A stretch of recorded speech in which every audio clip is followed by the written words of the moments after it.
Salut les bouseux. Pour aujourd'hui, on va développer un nouveau et dernier sujet en rapport avec notre œil du bouseux sur AstronoGeek, la pureté militante. En effet, dans cet œil du bouseux, j'avais rapidement précisé qu'à l'expression cancel culture, je préfère celle de pureté militante. Déjà parce qu'elle est plus difficile à récupérer, mais aussi parce que ce concept plus ancien en englobe plusieurs autres qui deviennent alors des néologismes redondants et superflus.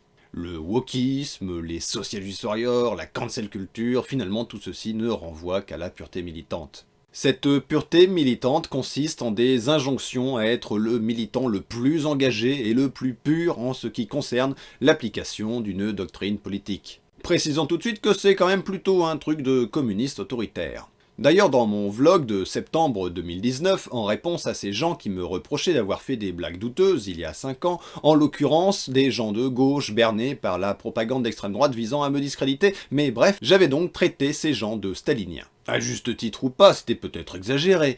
Peu importe, le fait est qu'il est traditionnel chez les staliniens de considérer que toute personne qui fait ou a fait un pas de côté vis-à-vis de l'idéologie officielle du parti est un traître. On retrouve ça historiquement dans les accusations de révisionnisme entre marxistes-léninistes, staliniens et autres maoïstes.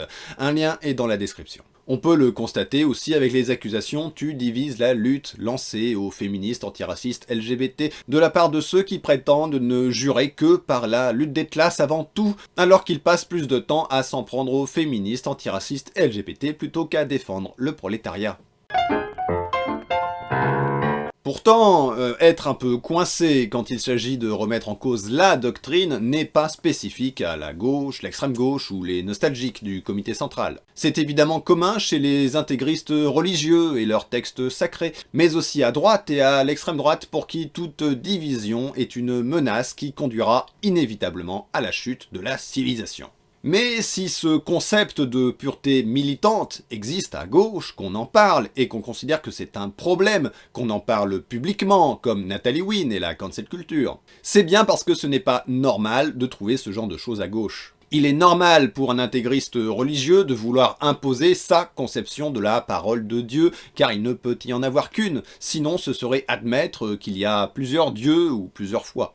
Il est normal pour un conservateur ou un réactionnaire, pour la droite en général, de défendre l'idée qu'un seul modèle de société serait le bon, car selon eux, ce modèle existe et il faut le défendre, ou a déjà existé et il faut le revitaliser. Enfin, il est normal à l'extrême droite de se taper dessus pour savoir s'il faut plutôt détester les juifs ou les arabes, car se taper dessus pour savoir qui c'est qui a raison est dans leur état d'esprit. Mais pour la gauche, par contre, c'est plus gênant, car la volonté de solidarité et de progrès social spécifique à la gauche implique par nature d'avoir plusieurs possibilités, étant donné que rien n'est écrit et qu'il faut bâtir collectivement ce progrès. Donc faut se démerder pour trouver le bon chemin, si ça se trouve il y en a même plusieurs, il faut aussi se démerder pour trouver la bonne méthode pour trouver le bon chemin, remettre en question la méthode si nécessaire, etc. Bref, c'est le bordel, c'est la gauche, et c'est vrai que c'est quand même plus simple de s'en remettre à un despote éclairé ou de dire que le problème c'est les arabo-musulmioles. Autre indicateur du pourquoi que comment que ça se fait qu'à gauche on critique la pureté militante, c'est qu'elle est pas très de gauche. Déjà, c'est un truc de stalinien, et les staliniens sont de droite. C'est bien pour ça qu'aujourd'hui, la droite est en pamoison devant la Chine et la Russie qui profitent de l'héritage du contrôle social stalinien.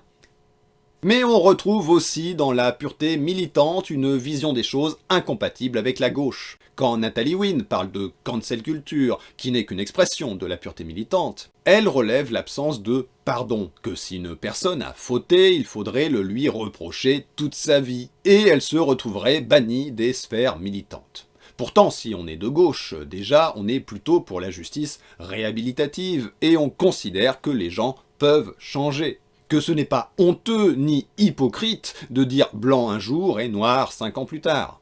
Autre point incompatible, c'est l'individualisme. En effet, l'injonction à la pureté se focalise sur l'engagement individuel en omettant le collectif et le système. C'est-à-dire que dans une approche collective, chacun fait sa part de chacun selon ses moyens. On ne peut pas être partout, sur tous les fronts, et le faire parfaitement, tout le temps. Il est plus efficace et pragmatique de partager les tâches. Un militant syndical qui n'a pas pensé à la situation des femmes, ce n'est pas bien grave si sa façon de lutter n'entrave pas celle des féministes. Idem pour une féministe qui occulterait des femmes précaires. Bien sûr, ce n'est pas une raison pour ne rien dire, ne rien relever, ni critiquer, et refuser toute critique. Mais il faut bien garder à l'esprit que chacun et chacune possède ses lacunes, voire ses œillères, car on ne peut pas être omniscient ou radicalement altruiste. Maintenant, passons aux écueils. Personne n'est parfait.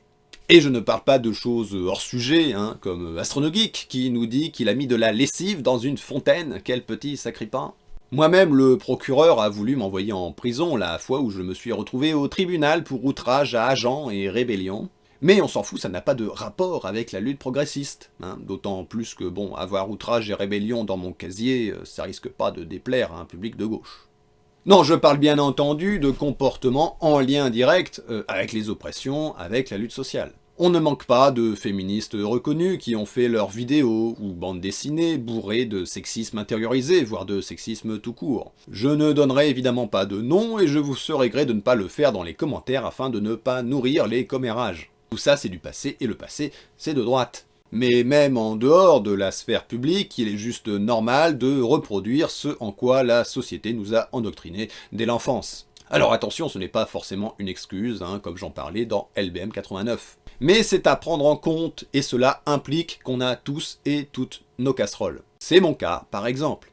J'ai des choses à me reprocher avec les femmes. Avec une en particulier avec qui je me suis mal comporté il y a quelques années. Mais je n'en dirai pas plus, déjà parce que j'ai honte, et ce serait malvenu de faire le nice guy qui s'autocritique.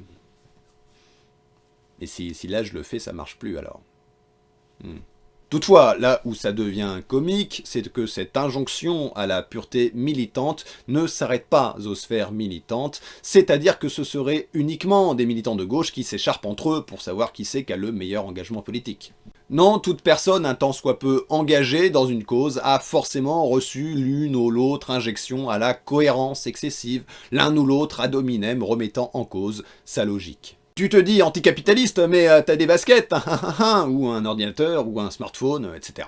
C'est aussi une injonction à la pureté. Là où ça déconne, c'est que si on peut se demander s'il est bien nécessaire de manger un McDo en étant anticapitaliste, jusqu'où faut-il aller ?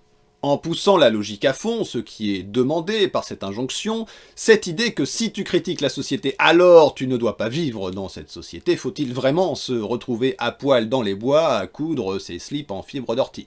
Les derniers qui ont essayé, ils ont eu des problèmes. C'était à Notre-Dame-des-Landes et le gouvernement a envoyé des blindés pour qu'ils arrêtent. Évidemment, ce genre de logique jusqu'au boutiste ne sera pas imposé aux libérales qui profitent des congés payés socialistes ou aux nationalistes qui te parlent depuis son ordinateur produit par la mondialisation. Autre exemple, les personnes engagées sur Internet reçoivent souvent l'attaque qu'elles n'existeraient que sur Internet. Vous savez, ce reproche que les militants n'existeraient que sur Twitter, mais ils n'agissent pas dans le monde réel, de la part de personnes qui chialent dès qu'il y a une grève dans le monde réel. Quoi qu'il en soit, il n'est pas illégitime de ne militer que sur Internet. C'est un lieu de lutte qu'il serait idiot de dénigrer en 2020, tout comme militer sur Internet n'implique pas de ne pas participer à des associations et collectifs. Ces injonctions à la pureté venant de l'extérieur d'une cause ne sont pas très gênants. On voit tout de suite l'hypocrisie de ceux qui demandent aux autres d'en faire des tonnes pour une cause quand eux-mêmes ne foutent rien. Il est facile de ne pas tenir compte l'avis d'un homme ordinaire sur ce que devrait être le bon, le vrai, le pur féminisme, celui des femmes mortes qui ferment leur gueule. Mais quand ça vient de l'intérieur, c'est autre chose. Quand ça vient de personnes qui, au minimum, se réclament d'une cause, c'est plus dur car cela impose une pression de la part de ses pairs. On se retrouve alors dans une situation où les plus grandes gueules, les gens qui ont le plus d'assurance pour dicter la bonne conduite, répriment les personnes qui ont le moins de confiance en elles ou une santé mentale ou physique plus précaire. On ne va pas se leurrer au risque de faire un procès d'intention, mais cette sale manie repose sur la volonté personnelle inavouable et inavouée de se payer une caution morale en écrasant les autres. La tactique est simple, si je pointe du doigt un mauvais militant, cela fera de moi un meilleur militant par distinction. C'est d'autant plus intéressant que le risque de s'en prendre à une féministe n'est pas le même que de s'en prendre à un bon gros néo-nazi qui n'hésitera pas, au minimum, à envoyer ses sbires te faire des menaces de viol. Toutefois, cela n'est pas nouveau ni restreint à la politique. Coucou les gens qui crachent sur un phénomène populaire pour se payer une personnalité. Coucou toi qui dégomme Joule pour avoir l'impression d'être musicalement cultivé. Coucou le cinéphile plus prompt à critiquer les autres cinéphiles pas assez cinéphiles comme il faut, plutôt que le cinéma lui-même. Coucou toi, enfin moi aussi, qui te moque des supporters de foot pour te placer au-dessus du prolétaire, etc. Bref, rabaisser les autres pour s'élever soi-même. Mais pour en revenir à la pureté militante, dans sa vidéo « Pourquoi je m'éloigne du militantisme », le lien est dans la description, Mathieu de la chaîne Vivre Avec témoigne de cette épée de Damoclès, de sa crainte qu'un mot de travers lui fasse subir une shitstorm et les séquelles qui vont avec. Cette pureté militante, cette idée qu'il est permis d'en foutre plein la gueule à celles et ceux qui dévient, voire qui se plantent, ou encore qui se sont un jour plantés, cette idée est nuisible et participe à accentuer la pression que subissent déjà celles et ceux qui osent s'engager.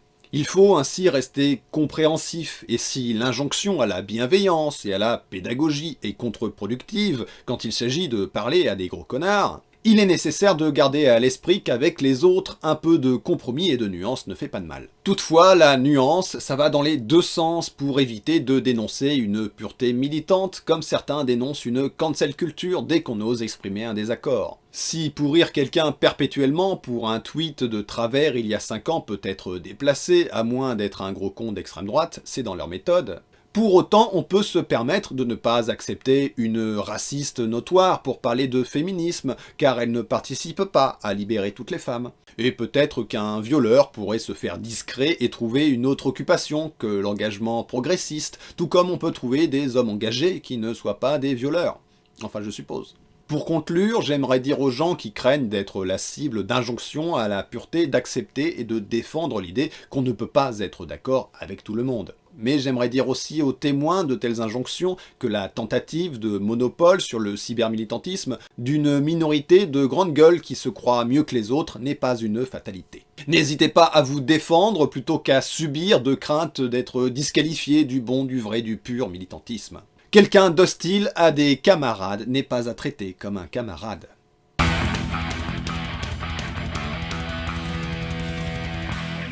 Notre émission est désormais terminée, j'espère qu'elle vous a plu. Si c'est le cas, n'hésitez pas à le préciser dans les commentaires. Vous pouvez me suivre sur les réseaux sociaux et me soutenir sur Tipeee. Les liens sont dans la description. On se retrouve la semaine prochaine pour une prochaine émission du Bouzeux Magazine.